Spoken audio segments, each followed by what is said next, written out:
Ninth class के students SST के geography के एक नए चैप्टर के साथ हम फिर से आपके सामने हैं। चैप्टर का नाम है वायुमंडल और जलवायु। वायुमंडल और जलवायु भूगोल विज्ञान, पर्यावरण विज्ञान का एक महत्वपूर्ण विषय है। आज इस चैप्टर के अंदर हम वायुमंडल और जलवायु के विभिन्न पक्षों का विस्तार पूर्वक अध्ययन करेंगे।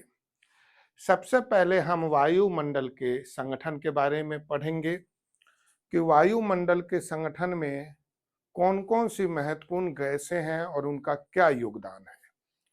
नाइट्रोजन 78% है, जो पौधों के प्रोटीन के लिए जरूरी है। ऑक्सीजन लगभग 21% है, जो जीवों के श्वसन और दहन के लिए जरूरी है। ऑर्गन ये लगभग 0.93% है, ये प्रचुर मात्रा में अक्रिय गैस है। उसके बाद कार्बन डाइऑक्साइड जो 0.04% है, जो पौधों के प्रकाश संश्लेषण के लिए जरूरी मानी जाती है। इसके अलावा अन्य गैसों में हीलियम, ओजोन, मीथेन आदि है। आपने यहाँ पे देखा कि वायुमंडल के संगठन में विभिन्न प्रकार की गैसें हैं, नाइट्रोजन, ऑक्सीजन, कार्बन डाइऑक्साइड आदि, और इन सभी गैसों का वायुमंडल के अंदर अपने अपने तरीके से महत्वपूर्ण योगदान है, और ये कई गैसें मिलके वायुमंडल के संगठन को एक तरह से व्यापक रूप देती है। अब अगले वायु क्वेश्चन पे आते हैं, वायुमंडल की संरचना। मैं आपको बता दूं, वायुमंडल का संगठन हो या वायुमंडल की संरचना हो, ये दोनों क्वेश्चन लॉन्ग में पूछे जाते हैं, इसलिए हमने इन्हें शुरुआत में ही रखा है। और आप इन दोनों क्वेश्चनों को बहुत ही बारीकी से लॉन्ग पैटर्न में ही करने की कोशिश करना। वायुमंडल की संरचना में सबसे पहले आता है क्षोभ मंडल, जो सबसे ऊपर है। क्षोभ मंडल में ही तूफान, कोहरा और वर्षा जैसी घटनाएं होती हैं। उसके आगे आ जाता है समताप मंडल। ओजोन परत समताप मंडल में ही स्थित है। मध्य मंडल, अंतरिक्ष से आने वाले उल्कापिंड आपको इस मध्य मंडल में ही दिखाई देंगे। आयन मंडल, ध्रुव ज्योति आपको आयन मंडल में ही दिखाई देगी। और बहिमंडल, जो भी मानव अपने उपग्रहों को छोड़ता है, वो बाहरी मंडल बहिमंडल में ही आपको मौजूद पाएंगे। इस तरह से वायुमंडल की संरचना में क्षोभ मंडल, समताप मंडल, मध्य मंडल, आयन मंडल और बहिमंडल है।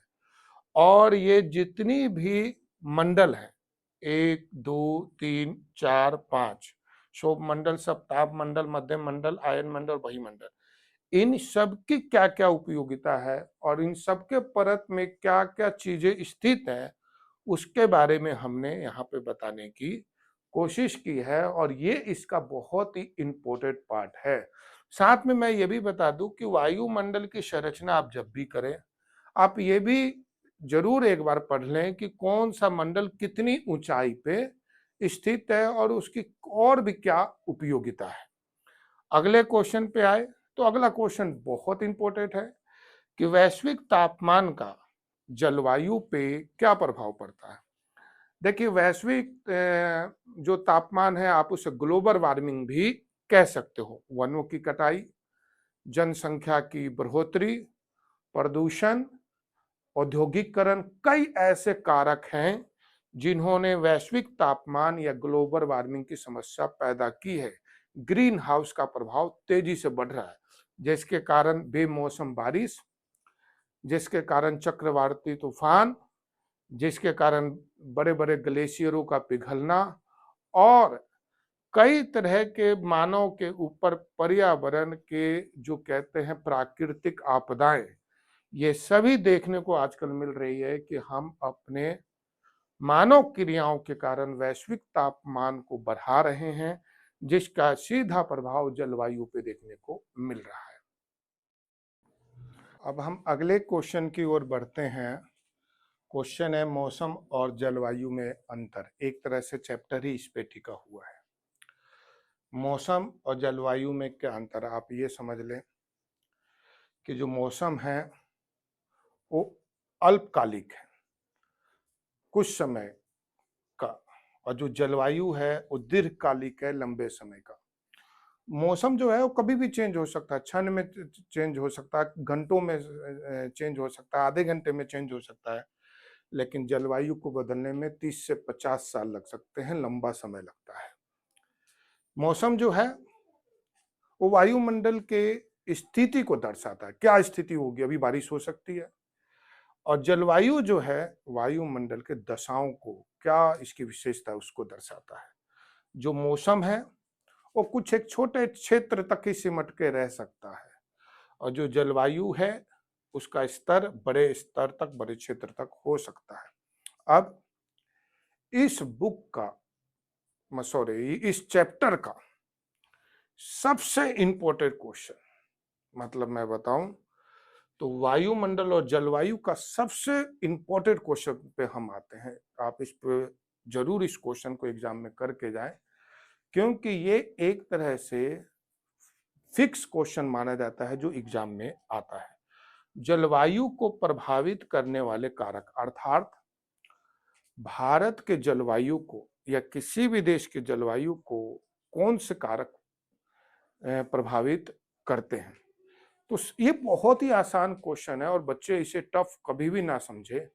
आप इसे सिंपल तरीके से याद कर सकते हैं, जैसे अक्षांश, समुद्र से दूरी, समुद्र से ऊंचाई, इसके अलावा समुद्र, पवन और समुद्री धाराएं तथा पर्वत, ये कारक है जो किसी भी जलवायु को प्रभावित करते हैं। मैं फिर से आप लोगों को इस क्वेश्चन के पॉइंट्स बताता हूं कि जलवायु को कौन कौन सी चीजें प्रभावित करती है। अक्षांश, समुद्र से दूरी, समुद्र से ऊंचाई, समुद्री धाराएं और पर्वत, ये वो कारक हैं जो किसी भी जलवायु को प्रभावित करते हैं। कोई इनमें से आप 4 पॉइंट भी याद रखेंगे तो आपका काम बन जाएगा। अक्षांश, समुद्र से ऊंचाई, समुद्र से दूरी, पवन और समुद्री धाराएं, और एक पॉइंट और जोड़ लें, पर्वत। ये जो चीजें हैं मौसम और जलवायु को प्रभावित करते हैं। पाठ कंप्लीट होने के बाद अब वो क्वेश्चन आ जाते हैं जिनकी इम्पोर्टेंस होने के कारण आने के चांस हमेशा बने होते हैं। पहला क्वेश्चन है वायुमंडल की संरचना बताओ। दूसरा वायुमंडल के संगठन के बारे में बताओ। तीसरा क्वेश्चन मौसम और जलवायु के बारे में व्याख्या करें। चौथा क्वेश्चन वैश्विक तापमान में वृद्धि या ग्लोबल वार्मिंग का मौसम पर क्या प्रभाव पड़ रहा है। और पांचवा क्वेश्चन जलवायु को प्रभावित करने वाले कारक। स्टूडेंट्स, हम ये जो एसएसटी का 9th क्लास को आपको समझा रहे हैं, इनकी लैंग्वेज, इनकी जो भाषा है बहुत ही सरल, सहज और स्पष्ट है। आपको एक बार सुनने से और इनके पॉइंट को याद कर लेने से आपको ये आसानी से समझ में आ जाएंगे। फिर भी अगर आपको किसी पार्ट में कोई भी दिक्कत है, आप कमेंट सेक्शन में लिखें। दूसरी चीज कि बहुत जल्दी हम इसके बुक्स, नोट्स भी रिटर्न में उपलब्ध करवाएंगे आप लोगों के लिए। साथ ही मैं एक और बात कहना चाहता हूँ, जो विद्या है वो बांटने से और बढ़ती है। अगर आपको इससे फायदा मिल रहा है हमारे वीडियो से, तो आप भी जुड़े, अपने दोस्तों को भी जुड़ने के लिए प्रेरित करें और दूसरों को भी कहें। इस तरह से उनको भी फायदा होगा और वो आप भी एक तरह से विद्या बांटने वालों के श्रेणी में शामिल हो जाएंगे।